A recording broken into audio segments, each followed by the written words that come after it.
Hello, this is Javier Rodriguez, and I'm excited to come to you here with a class that can help you dramatically increase your overall level of success and income year-round, but especially during the summer when so many schools are closed down. We're going to talk about how to work with churches. Now, I want to start by showing you the scope of the opportunity nationwide. This is not something that's unique to Southern California. It's literally nationwide. Consider the fact that there are more churches in this country, over 450,000 of them, than all of the convenience stores, fast food restaurants, and the hotels and motels combined. So that's a tremendous opportunity all across the country.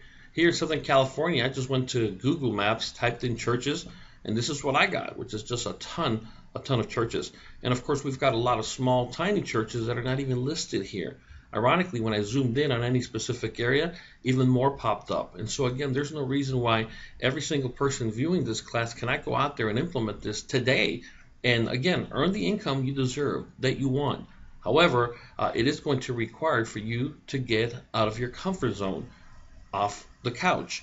And as you can see here, the small circle represents your comfort zone. The bigger circle represents where the magic happens. They're not one and the same. So you're going to have to be able to get out of your comfort zone and put yourself in gear and going out there and engaging, if you would, to make this work for you. Now, the way we're going to help you is by giving you an overview of the Working with Churches handout, which is what you see here on the screen right now. It's simply a two-pager, and it's going to show you how to approach, what to say, what if they say yes, and what to say if they say no, and that's all there is to it. It's very simple, so let's get started. First of all, preparation is king. When you go out there to approach the churches, you're going to want to make sure that you're dressed for success and that you're not dressed like a bum, of course. Business formal for men and women. Also make sure you have your badge, your name badge, which makes you look extremely professional.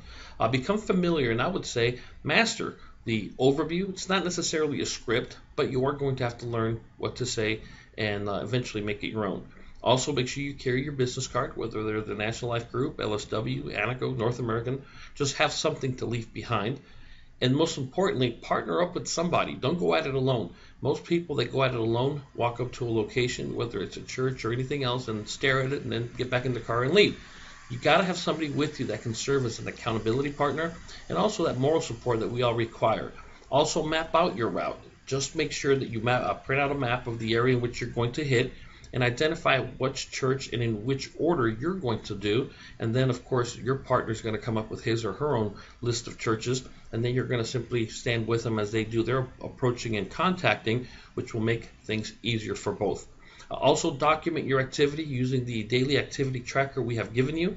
And my personal favorite, have a Padfolio or a binder with you where you're going to insert not just your business card, but also several copies of the sample church flyer, which is the one below, which is going to come in handy during your approach and contact we're going to go into just right now. And so again, this also prevents you from having to lug around a computer bag or something big and bulky and heavy. So keep it simple, light. You're going to jump out of the car. The average approach and contact of a church lasts around 5 to 8 minutes. Jump right back in and go to the next one. This is not something you overthink, you over-prepare for. You just simply go out there and do it.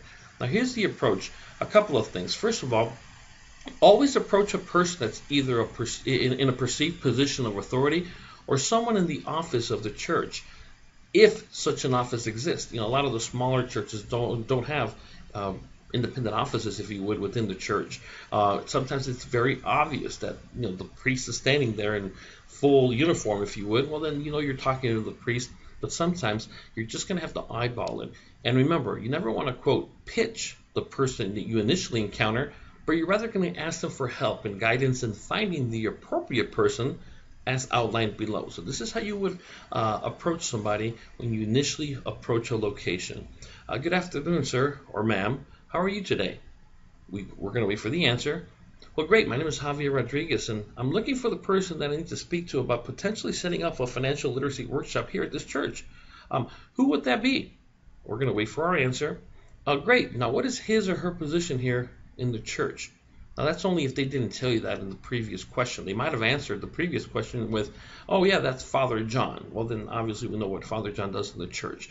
It might not be so obvious. It might be something, well, that's Mary Smith. That would be Mary Smith. Okay, and what does Mary Smith do? Well, she's the office manager, or she's the coordinator for special events. Self-explanatory. but we want to make sure you understand that. Now, at that point, you would just simply say, perfect. Now, what was your name again, sir or ma'am? And always ask and always remember and always write down the name of the person that you spoke. It's crucial in the upcoming line we're going to give you here. So again, once you've determined who that person is, simply approach that person using the outline I'm going to go over right now. Well, good afternoon, Father John. My name is Javier Rodriguez. How are you doing today, sir? Wait for the answer. Great. I was directed to you by Joe Smith out front to see if you would be interested in hosting a financial literacy workshop here at your church.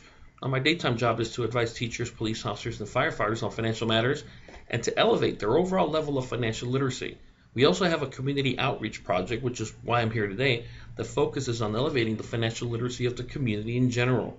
Now, we hold these events all over the country, and the feedback has been nothing less than extraordinary. I think you will agree with me that education is the key to a strong community and family.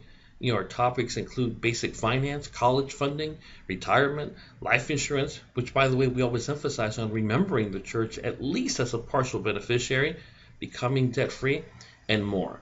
As a matter of fact, here's a flyer from the last one that we did at Sacred Heart, or here's a flyer of an upcoming one that I'm holding at ABC Church down the street, or whatever the case might be. So you're handing him or her the actual flyer or a copy of the flyer that we gave you or provided you with, or ideally one of your other events you've already booked.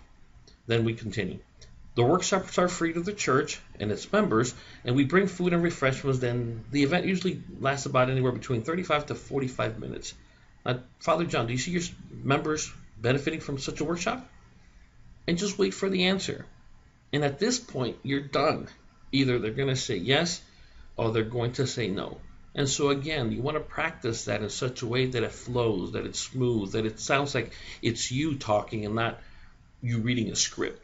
So I'm going to recap the last part one more time with, again, not emphasizing that I'm handing him the flyer, but I'm not going to explain that to you. So I'm going to take it from the second paragraph. Well, we hold these events all over the country, and the feedback has been nothing less than extraordinary. I think you would agree with me, Father John, that education is key to a strong community and family. Our topics include basic finance, college funding, retirement, life insurance, which, by the way, we always emphasize remembering the church at least as a partial beneficiary, becoming debt-free, and more. As a matter of fact, here's a flyer from the last one I just did last week at Sacred Heart, and like I said, the feedback was just simply incredible.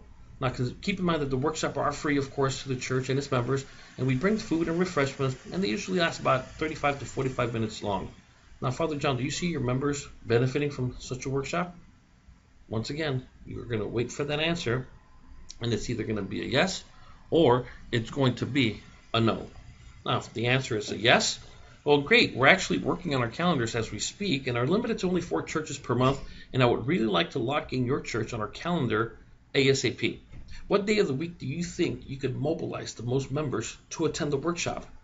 Wait for the answer. Now, would that be for this month, or do you think next month would be better? Great. Well, I'll go ahead and lock in that date ASAP, and I'll confirm it with you or maybe your assistant ASAP. Now, on a side note, you need at least 7 to 10 days, I would say 2 weeks, lead time to properly prepare for the workshop, which I'll cover here in just a little bit. Now, if the answer is no, it's even shorter. Well, perfect. I completely understand, Father. But would it be okay if I just checked in with you in a month or two, just in case something has changed? Great. Now, can I have your business card, please? And I'll be sure to give you mine as well. And you're done. That's all there is to it. Now, in either case, it is crucial that you get as much information as you possibly can, including their full name, position or title, phone numbers, and email addresses. If you are dealing with the main person in charge, like the priest, rabbi, pastor, or anybody like that, ask for their secretary, somebody that can serve as a liaison between you, the person in charge, and the church members. Now, for more help with the logistical issues related to the workshop, because remember, we will custom make the flyers for you. There are postcards you can purchase. There are marketing banners that we have, and just everything. Get with your upline leader. If your upline leader is not up to snuff on working with churches, then you can communicate with me directly via email only, and then I'll bring in your upline to make sure that they are up to snuff so the next time around you can deal with them or vice versa. And that's very, very important. Now, going back to what I was telling you about 2 weeks lead time, we want to make sure we market the event. So what's going to happen is once we have the date, 2 weeks before that, we're going to go in there and dump a ton of flyers for them to distribute to the members. Then we're going to go back the days of the service. Sometimes, typically on Sundays, they have multiple services. We don't, of course, interrupt the service, but we do require during the announcements to let the people know that we will be there that following Thursday or whatever the date might be. And we stand in the back as they exit the church and we hand out the yellow flyers I showed you. Now, if you are local, we can we'll design the flyers and print them out for you. All you have to do is ask. Now, if you have any questions, comments, concerns, contact me via email only, please, which is leaderinaction@gmail.com, and we'll go ahead and answer any questions you might have at that time. So I want to thank you. Now, like I said, don't overthink this. Grab this, go out there, and make it happen. That's the only way you're going to get yourself and your family from where you are today to where you deserve to be. Thank you so much, and have a great day.